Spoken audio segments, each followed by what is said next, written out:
Hey there, everyone. How we doing? Adam here from The Freight. Hope you guys are all having an awesome day. I am coming at you with another pickup and spins video.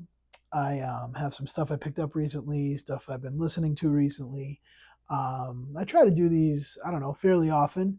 I haven't done one, I think, in like a couple weeks, so I wanted to get some things up that I've been listening to. And one thing I forgot that I had, and a recent announcement made me remember. Um, Before we kick into it, let me welcome all of you who are new, or if you're revisiting, thank you for coming back. Always a pleasure to have you here. And my name's Adam. I'm in a band called The Freight, and I love talking about vinyl, talking about music. And we would love it if you subscribe to the channel. We got lots of things coming on. You coming up for us. You can also follow us on Instagram, where we are probably most active, the underscore freight official, the freight official, sorry, on Instagram. And you'll find us there. We have some cool things coming up that we are excited to share with you guys. And if you follow us everywhere, you won't miss the announcements. So like and subscribe while you're here too. All right, enough of that. So first and foremost, you guys may or may not be aware, there was the big announcement last week about the Pet Sounds, Beach Boys Pet Sounds. So Capitol is doing two separate issues of it. They're doing a DSS one step of the mono 1972 tapes from the Carl and the Passions record. And then the Vinylphyle is doing I believe a mono and a stereo, but it's definitely a mono from a different, maybe the original tapes or something like that. So that'll be really interesting. Of course, Pet Sounds is, the Beach Boys' probably best known classic album. I am not a huge Beach Boys fan. I don't own a lot of Beach Boys records, but when I heard that they took it from it's from the record Carl and the Passions, 1971 release tapes, I was like, I think I have that. This might be the only. I think it's the only Beach Boys record I have, and I found it at Savers for like $3 a few years back, just randomly. And the reason I got it was because I didn't know Carl and the Passions, but what I did know, on the other side of Carl and the Passions, they included Pet Sounds, which was why I bought it. I didn't have a copy of Pet Sounds, so I purchased it for that. And what this is, you can see inside here, the gatefold. This is this has the mono version of Pet Sounds, which is how Brian wanted it. You can see here, I don't know if you can, hopefully I'm getting the light right on that, but you can see that it's the mono version of Pet Sounds. He makes a note in here that this is how Brian would have wanted it to sound. It does sound really good.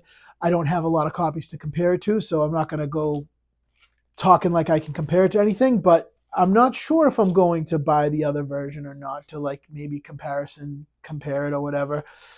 It does interest me. I think the DSS one steps have been great. The ones that I have which DSS ones did I get? Oh, the Chronic was awesome. And there's one other one that's slipping my mind, but they've been very good, the ones that I bought. So I wouldn't have a problem thinking the quality wouldn't be good. I'm sure it'll be excellent. So yeah, I think that's interesting, just that I ended up having this already in my collection, and so yeah, it's good to revisit that. All right, next, Joe Henderson. This came out. This is a Jazz Dispensary, one of their top shelf releases. This is kind of on par with like sort of the Blue Note Classic, or the even approaching the Tone Poet. These are really nice, high quality, mastered by Kevin Gray. Jazz Dispensary puts out such killer stuff. They really do. They do. They have this series, which is like the top shelf series, which is like the analog masters. They do some other stuff that might not be all analog, but still great stuff. They do great titles, and they do some great compilations on Record Store Day too. Those are always like really entertaining to get. So this is Tetragon. Joe Henderson has Ron Carter on bass, Jack DeJohnette on drums. I believe it actually has a couple of quartets combinations here. Ooh, there's some thunder. I don't know if you guys can hear that. Big one.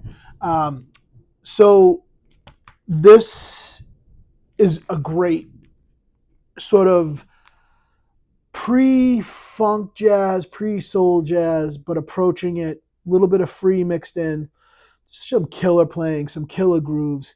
Still, everyone's stretching out on this record, just as you expect, Jack DeJohnette to do, Joe Henderson around this period. This is 1968. Really great stuff. Really enjoyed this record. Sounds great too. So if you're into that kind of thing, that's a fantastic pickup. I really enjoyed that one. Next, I picked up about a month ago the Horzu German pressing of Magical Mystery Tour. So if you guys know, I am a gigantic Beatles fan through and through. I did not have a copy of this. I have been wanting one. This is the later sort of 70s pressing that has the Apple label in the corner. Some of the earlier pressings from the 70s have the Horzu label here. Some people say there's a difference. I've never heard one to compare it to. I can tell you this is the best sounding I've ever heard this, for sure. I've heard CDs, the US pressing, stereo US mono in the mono box, the MoFi, and this is far and away the best that I've heard. And this came up at a really good price, and I couldn't. I hopped on it as soon as I saw it. So I was psyched about that. It's amazing. It sounds fantastic. Really, really excited to get this. As a Beatles fan, is a big deal to me, and it was well worth it. The bass on Baby You're a Rich Man Alone is just worth the price of admission. Really, really great sounding record. Next, I picked up this again popped up from my want lists. This is an original '89 U.S. press of De La Soul 3 Feet High and Rising. This is a first U.S. press. Sounds awesome. It came up. It's probably a VG Plus copy. It's very clean, but it has the tiniest bit of surface noise, and I think it has to do with this is one LP. I think some of the subsequent reissues have been on 2 LPs. It's a lot of music for one record. I don't know the exact runtime, but you can tell the grooves go way in. So I think that's probably why it's like maybe cut a little quiet and you can hear a little bit of the surface noise, especially in between songs. It's not that big of a deal to me, honestly, and the music still sounds great. The bass sounds great. This is a really nice sounding record, and the music on here, if you don't know, this is, I'm not going to pretend like I'm a well-versed hip hop head, but I do enjoy hip hop a lot. I always have, and this is a must record in my opinion. I love this record. De La Soul is so great. This record's so great. Sounds really nice too. That came up at a really good price, so I hopped on it. They don't come up for like reasonable prices that often, so I grabbed it when I saw it, and I'm glad I did. Next, this is one that's cool for me to talk about that I really enjoy a lot. This band means a lot to me. The Tedeschi Trucks Band. So Susan Tedeschi, Derek Trucks. They just came out with this last week. Or maybe 2 weeks ago now. This is called Future Soul. Derek and Susan. Derek Trucks, of course, of the Allman Brothers Band. Susan Tedeschi, just one of the probably, for my money, the greatest female vocalist out there right now. She's just incredible. You can see they have like a 12 or 13 piece band, and they are just on fire with this record. It's a bluesy soul record for sure. Susan's vocals are incredible. Derek's guitars are incredible. This is a really great sounding record. I don't think there's anything. If you're a Tedeschi Trucks Band fan, I'm very much a fan. I'm a huge Allman Brothers fan as well. But there's maybe I think I might like Made Up Mind better than this one.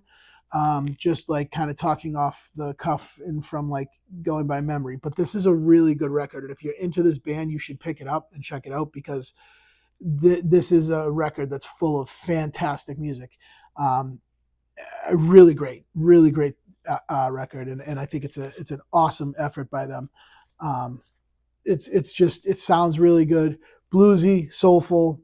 I don't think you can go wrong. It reminds me a bit of the Sturgill Simpson record, Johnny Blue Sky's record that came out. For my money, I prefer this one over that one. It's because it's in the similar genre. That's why I'm comparing the two. I think this one sounds better too. Really, really good stuff. Okay, next, the Marvin Gaye I Want You Vinylphyle.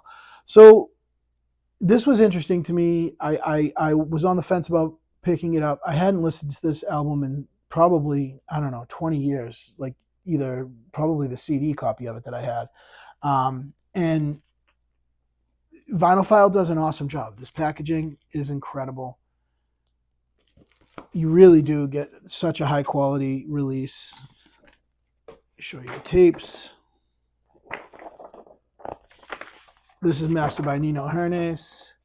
You get an interview in there talking about the record. And I think it's with a producer who talks about why this was an important record to him in particular. So I have to be honest, this is not one of my favorite Marvin Gaye records. It sounds incredible, and the quality is incredible. Like if this is a record you enjoy, absolutely recommend getting it. Like it sounds wonderful. The bass is great. Very exactly how you would picture a 70s kind of R&B soul record to sound. His voice sounds great. The bass sounds great. Awesome sound stage. Really kind of balanced throughout. Sounds great. So it's not my favorite Marvin Gaye record musically. Like it's a little I guess it's like time period, right? Because everyone was talking about, you know, doing it and getting the girl and all those things, for lack of a better way to put it. But like that's kind of what this record is, to be honest. And it's not a knock on it. It's just, I don't know. I could kind of like, it's not something I'm gonna revisit a lot. It's not one of my favorites of his. But if it is, like, there's tons of great music on here. There's tons of great groove. Like, there's a lot of good stuff in here. It's just not my go-to Marvin Gaye record. But I'm glad to have a copy of it that sounds this good. And, you know, it is a good sounding record. And if this is your thing, I can definitely recommend it. The Vinylphyle packaging is great, and the presentation is great. The sound has been great. All the Vinylphiles I own sound wonderful. So if you're thinking about the Vinylphyle for any of them, I can definitely, the ones that I have, and I have, I don't know, a good handful anyway, and they sound really good. So happy to say that, because it's good to have a nice, another, and they have so many titles they can choose from. I actually think they just announced the Cranberries' first record, which is interesting, as a Vinylphyle. So there you go.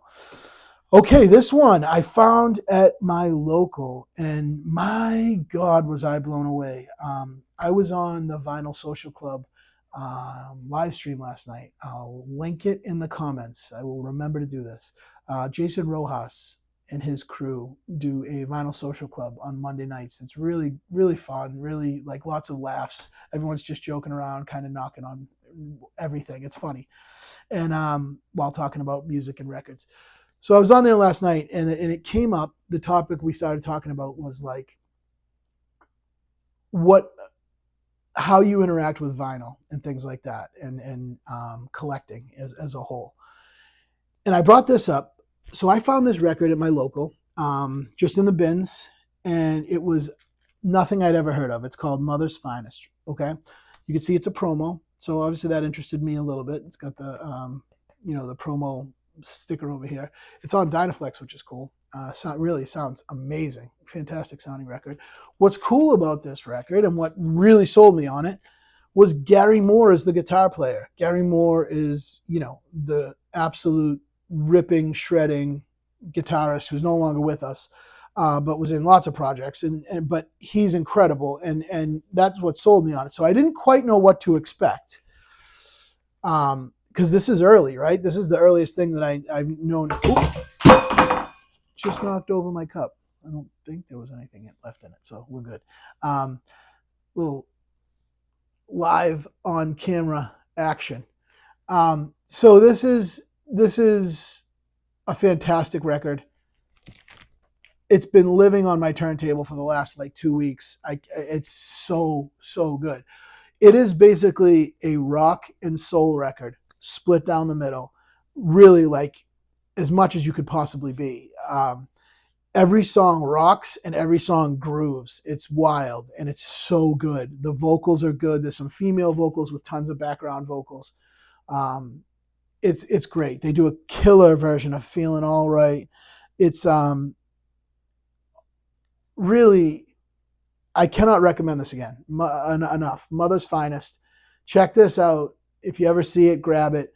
If you want to stream it to see if you might dig it, I definitely encourage it. It's been living on my turntable, and it's not going anywhere. It's really, really good.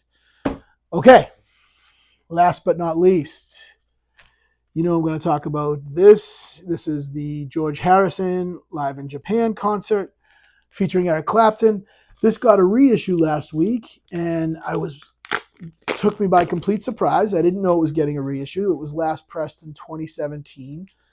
And it's not one that comes in print very often. So I was really excited. I didn't have the 2017 pressing. I didn't have an original pressing. So I was very excited for this. This has been on my want list for a long time. You can see the Dark Horse label there, taken from the original tapes. I don't know if it was sourced analog or not, but it sounds excellent. It really sounds good for a live record. Really, really good. Here are the inners.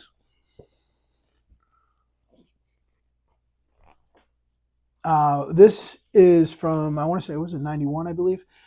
It was one of the only tours George did, really. He did the tour in like the late 70s of the U.S.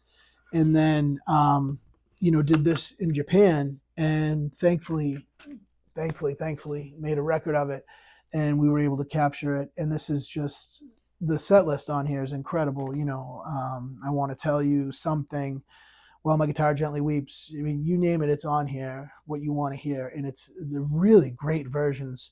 A lot of them are out there, been on the radio for decades. You probably heard. But it's worth revisiting. I'm loving having a copy of this, something I've wanted for a very, very long time. And I cannot recommend it enough. It's really wonderful. So, all right, there you have it. That's what I've been spinning and listening to lately and picking up.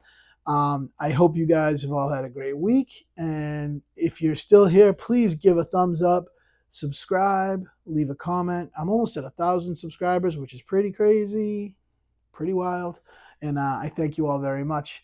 And we got some cool band announcements coming up. So stay tuned. And if you want to support the band, you can still buy a record. We have some left. But once they're gone, they're gone. So if you want to support the band, you can buy a record of Tales of Maybe. Ryan K. Smith cut it from tape, pressed at Fidelity. We're super proud of it. You can hit us up on our Bandcamp. All right. I will see you in the next one. Peace.